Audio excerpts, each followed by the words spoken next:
വിക്കാൻ മീഡിയയുടെ ഇന്നത്തെ ക്ലാസ്സിലേക്ക് എല്ലാവർക്കും സ്വാഗതം. നമ്മൾ ഇന്ന് ചർച്ച ചെയ്യുന്നത് ഇംഗ്ലീഷിലെ ഏറ്റവും പ്രധാനപ്പെട്ട ഒരു ടോപ്പിക്കാണ് ഇഡിയംസ് എന്നുള്ളത്.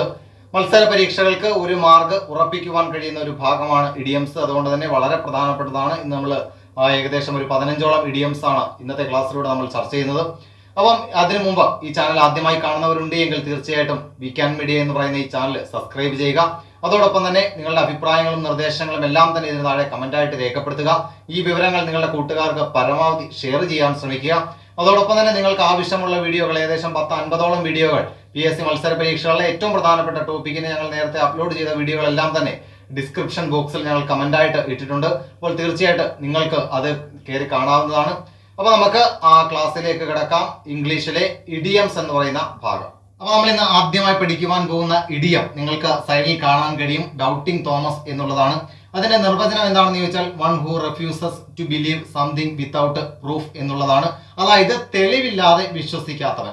അങ്ങനെയുള്ള വ്യക്തി നമ്മൾ പറയുന്ന പേരാണ് ഡൗട്ടിംഗ് തോമസ് എന്നുള്ളത്. ഇതിന്റെ പിന്നിലുള്ള ഒരു പശ്ചാത്തലം കൂടി നമ്മൾ ഓർക്കേണ്ടതുണ്ട്. നമുക്കറിയാം കർത്താവ് യേശു ക്രിസ്തു കുരിശിലേറ്റി അതിനുശേഷം 3-ാമത്തെ നാൾ ഉയർത്തെഴുന്നേൽക്കുകയാണ്. നമ്മൾ ഈസ്റ്റർ ആയിട്ടൊക്കെ ആഘോഷിക്കുന്ന ദിവസം. അതിനുശേഷം ഉയർത്തെഴുന്നേറ്റതിനു ശേഷം ശിഷ്യന്മാർക്ക് മുമ്പിൽ യേശു ക്രിസ്തു പ്രത്യക്ഷപ്പെടുകയാണ്. എന്നാൽ ആ സമയത്ത് ശിഷ്യനായിട്ടുള്ള തോമസ് ഉണ്ടായിരുന്നില്ല. അങ്ങനെ ശിഷ്യന്മാര് വഴി യേശു ക്രിസ്തു പുനർജനിച്ച വിവരം അല്ലെങ്കിൽ കർത്താവ് പുനർജനിച്ച വിവരം തോമസ് അറിയുന്നു. പക്ഷേ തോമസ് വിശ്വസിക്കുവാൻ തയ്യാറായില്ല. കാരണം അത് നേരിട്ട് കണ്ടിട്ടില്ല. അതുകൊണ്ട് തന്നെ കൃത്യമായിട്ടുള്ള തെളിവില്ല. ശിഷ്യന്മാർ പറയുന്നത് മാത്രമേ ഉള്ളൂ. അവ കൃത്യമായി തെളിവ് കിട്ടുവാൻ വേണ്ടിയിട്ട് അദ്ദേഹം കാത്തിരുന്നപ്പോൾ യേശു ക്രിസ്തു തന്നെ തോമസിന് മുമ്പിൽ അവതരിക്കുകയാണ്. അപ്പോൾ അദ്ദേഹത്തിന് മനസ്സിലായി യേശു ക്രിസ്തു വീണ്ടും കുരിശിലേറ്റപ്പെട്ട ക്രിസ്തുദേവൻ വീണ്ടും പുനർജനിച്ചിരിക്കുന്നു എന്ന്. അദ്ദേഹം തന്റെ മുമ്പിൽ പ്രത്യക്ഷപ്പെട്ടപ്പോൾ അദ്ദേഹത്തിന് മനസ്സിലായി. അവ കൃത്യമായ തെളിവുകളോടെ ഒരു കാര്യം വിശ്വസിക്കുന്നവനെ സൂചിപ്പിക്കുവാൻ വേണ്ടിയാണ് നമ്മൾ ഡൗട്ടിംഗ് തോമസ് എന്ന് പറയുന്ന ആ ഒരു ഇഡിയം നമ്മൾ ഉപയോഗിക്കുന്നത്. അപ്പൊ മറക്കരുത്, തെളിവില്ലാതെ വിശ്വസിക്കാത്തവൻ, അയാളെയാണ് നമ്മൾ ഡൗട്ടിംഗ് തോമസ് എന്ന പേരിൽ അറിയപ്പെടുന്നത്. അപ്പം 1-ാമത്തെ ഇഡിയം നമ്മൾ പഠിച്ചു കഴിഞ്ഞു. അതിന്റെ പശ്ചാത്തലം കൂടി ഓർത്തിരുന്നാൽ നമുക്ക് സിമ്പിൾ ആയിട്ട് 1-ാമത്തെ ഇഡിയം നമുക്ക് പഠിക്കാൻ കഴിയും. അപ്പൊ നമ്മൾ 2-ാമതായിട്ട് ചർച്ച ചെയ്യുവാൻ പോകുന്നത് നിങ്ങൾക്ക് സൈഡിൽ കാണാൻ കഴിയും. 2-ാമത്തത് ഹോട്ട് പൊട്ടറ്റോ എന്നുള്ളതാണ് ഇഡിയംസ്. 2-ാമത്തെ ഇഡിയംസിന്റെ പേരാണ് ഹോട്ട് പൊട്ടറ്റോ. അതിന്റെ നിർവചനം എന്താണെന്ന് ചോദിച്ചു കഴിഞ്ഞാൽ എ കോൺട്രവേഴ്ഷ്യൽ ഇഷ്യൂ, അതായത് ഒരു വിവാദ വിഷയത്തെ സൂചിപ്പിക്കുവാൻ വേണ്ടിയാണ് നമ്മൾ ഹോട്ട് പൊട്ടറ്റോ എന്ന് പറയുന്ന ഇഡിയംസ് ഉപയോഗിക്കുന്നത്. നമുക്കറിയാം നമ്മുടെ രാഷ്ട്രീയ മേഖലയിലായാലും സിനിമാ മേഖലയിലെല്ലാം തന്നെ വലിയ വിവാദങ്ങൾ എല്ലാ കാലത്തും ഉണ്ടാകാറുണ്ട്. നമ്മുടെ കേരള രാഷ്ട്രീയത്തെ ഏറ്റവും അവസാനമായിട്ട് പിടിച്ചുകുലുക്കിയ ഒരു വിവാദമാണ് സ്പ്രിംഗ്ലർ വിവാദം. അപ്പൊ ആ വിവാദത്തെ നമുക്ക് എന്ത് പേരിൽ അറിയപ്പെടുന്നു, എന്ത് പേരിൽ വിളിക്കാമെന്ന് ചോദിച്ചാൽ എ ഹോട്ട് പൊട്ടറ്റോ. അപ്പോൾ ഒരു വിവാദ വിഷയത്തെ സൂചിപ്പിക്കുവാൻ വേണ്ടിയുള്ള ഒരു ഇഡിയംസിനെയാണ് എ ഹോട്ട് പൊട്ടറ്റോ എന്ന ഇഡിയം കൊണ്ട് നമ്മൾ സൂചിപ്പിക്കുന്നത്. അപ്പൊ മറക്കരുത്, എ ഹോട്ട് പൊട്ടറ്റോ എന്ന് പറഞ്ഞാൽ എ കോൺട്രവേഴ്ഷ്യൽ ഇഷ്യൂ, ഒരു വിവാദ വിഷയമാണ് എ ഹോട്ട് പൊട്ടറ്റോ. അത് 3-ാമത്തെ ഇഡിയം നിങ്ങൾ സൈഡിൽ കാണുന്നുണ്ടായിരിക്കും, അറ്റ് എ സ്നെയിൽസ് പേസ് എന്നുള്ളത്.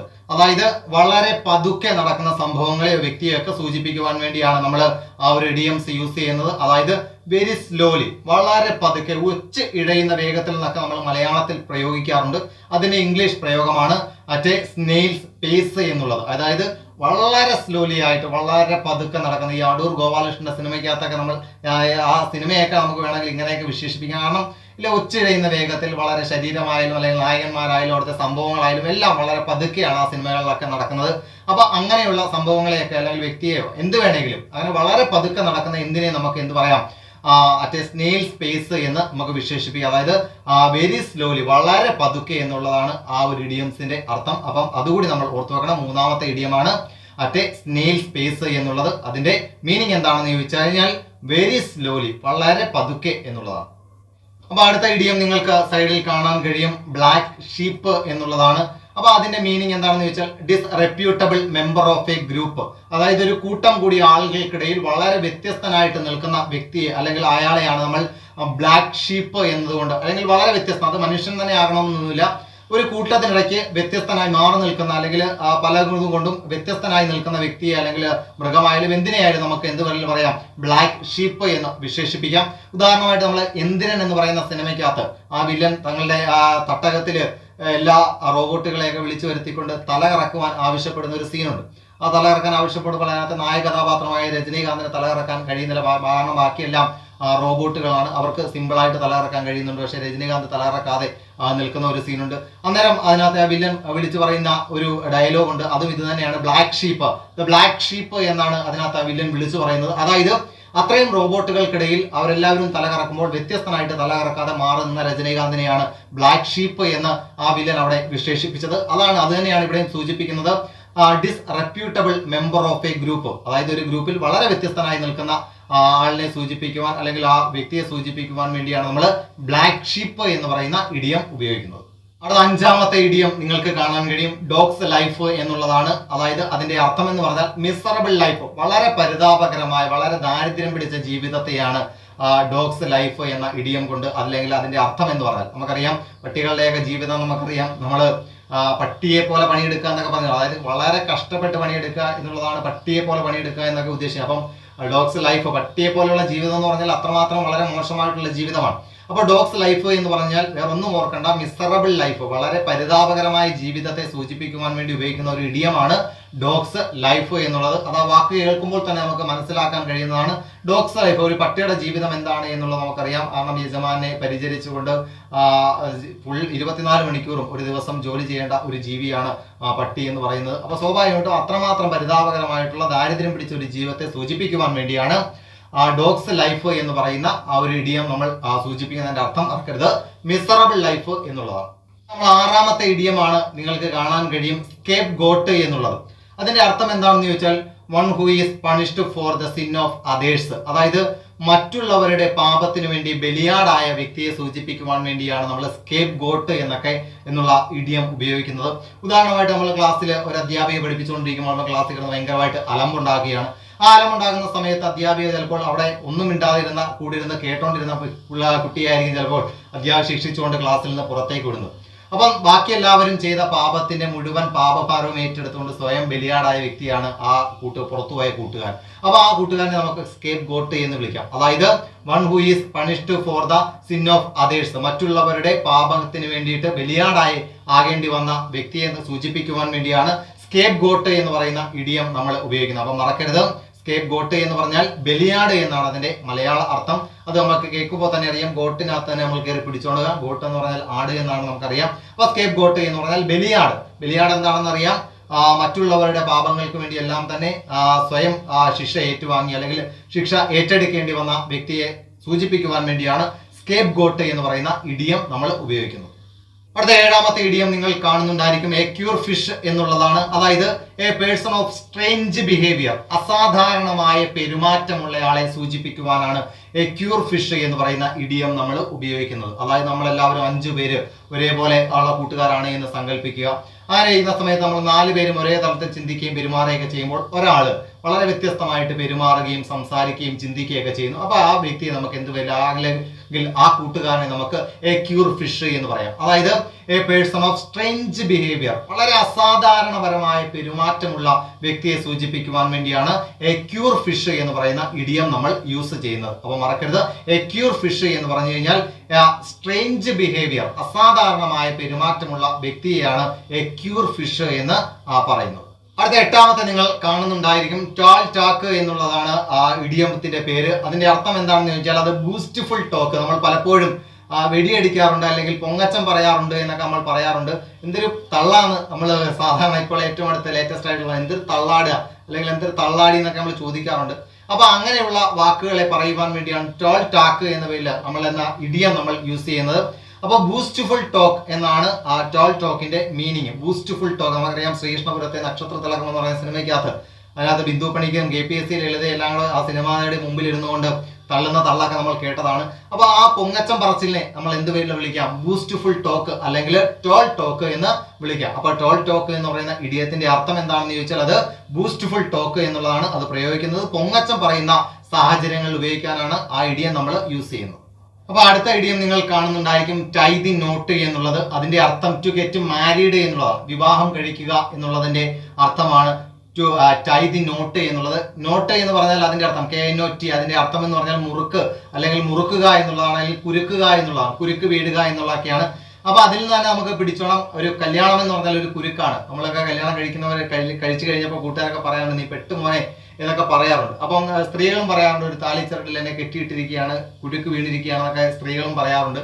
അപ്പം ആ നോട്ടിൽ തന്നെ കയറി പിടിച്ചോണം, KNOT. ആ നോട്ട് കണ്ടു കഴിഞ്ഞാൽ ഉടനെ തന്നെ ഓർത്തുകൊള്ളുക, അത് ടു ഗെറ്റ് മാരീഡ്, കല്യാണം കഴിച്ചതിനെയാണ് അല്ലെങ്കിൽ കല്യാണം കഴിക്കുന്നതിനെ സൂചിപ്പിക്കുവാൻ വേണ്ടിയുള്ള ഒരു ഇഡിയമാണ് ടൈ ദി നോട്ട് എന്നുള്ളത്. അപ്പൊ ടൈ ദി നോട്ടിന്റെ അർത്ഥം എന്താണെന്ന് വെച്ചാൽ ടു ഗെറ്റ് മാരീഡ് എന്നുള്ളതാണ്.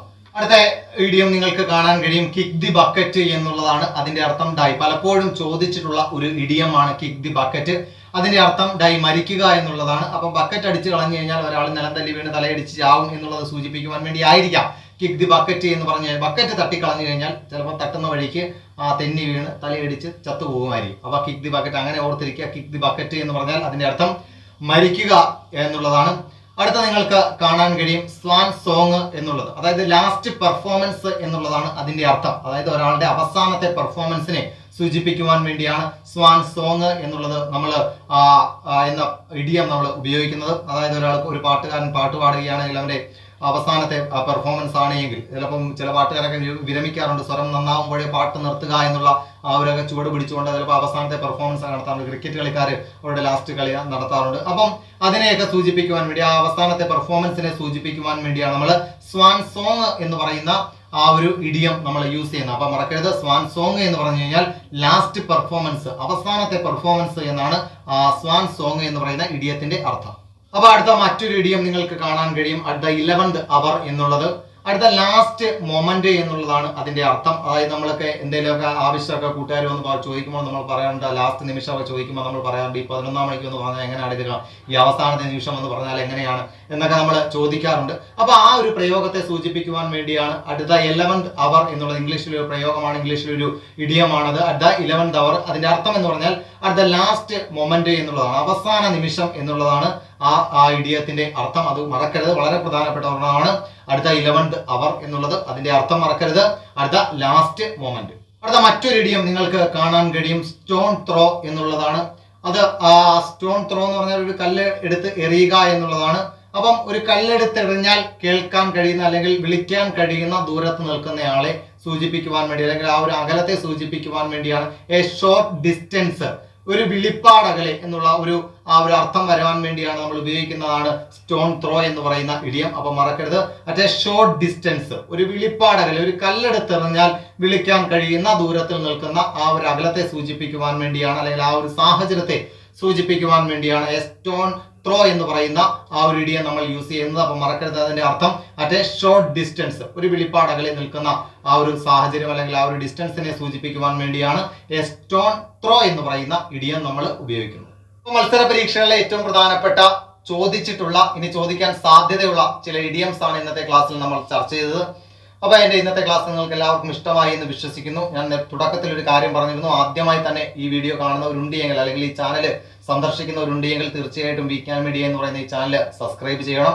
അതോടൊപ്പം തന്നെ ഞങ്ങൾ അപ്ലോഡ് ചെയ്യുന്ന വീഡിയോകളുടെ നോട്ടിഫിക്കേഷൻ വളരെ പെട്ടെന്ന് ലഭിക്കുവാൻ വേണ്ടി സൈഡിൽ കാണുന്ന ബെല്ലൈക്കൺ ക്ലിക്ക് ചെയ്യുക. അതോടൊപ്പം തന്നെ നിങ്ങളുടെ വിലയേറിയ അഭിപ്രായങ്ങളും നിർദ്ദേശങ്ങളും എല്ലാം തന്നെ ഇതിന് താഴെ കമന്റായിട്ട് രേഖപ്പെടുത്തുക. അതോടൊപ്പം തന്നെ തുടക്കത്തിൽ മറ്റൊരു കാര്യം കൂടി ഞാൻ സൂചിപ്പിച്ചിരുന്നു, ഞങ്ങൾ ഏകദേശം 50ഓളം ടോപ്പിക്കുകളും അതിന്റെ സമഗ്ര വിവരങ്ങളും അടങ്ങിയ ക്ലാസ്സുകൾ ഇതിനകം തന്നെ എടുത്തു കഴിഞ്ഞിരിക്കുന്നു. അപ്പം നിങ്ങൾക്ക് അതിന്റെ ലിങ്ക് ആവശ്യമുണ്ടെങ്കിൽ തീർച്ചയായിട്ടും അത് ഡിസ്ക്രിപ്ഷൻ ബോക്സിൽ ഞങ്ങൾ കമന്റ് ചെയ്തിട്ടുണ്ട്, ആവശ്യമുള്ളവർക്ക് അതും കാണാവുന്നതാണ്. അപ്പോൾ മറ്റൊരു ദിവസം മറ്റൊരു ടോപ്പിക്കുമായിട്ട് ഞങ്ങൾ നിങ്ങളുടെ മുമ്പിലേക്ക് എത്തുന്നതായിരിക്കും. അതുവരെ എല്ലാവർക്കും ശുഭദിനം. നന്ദി.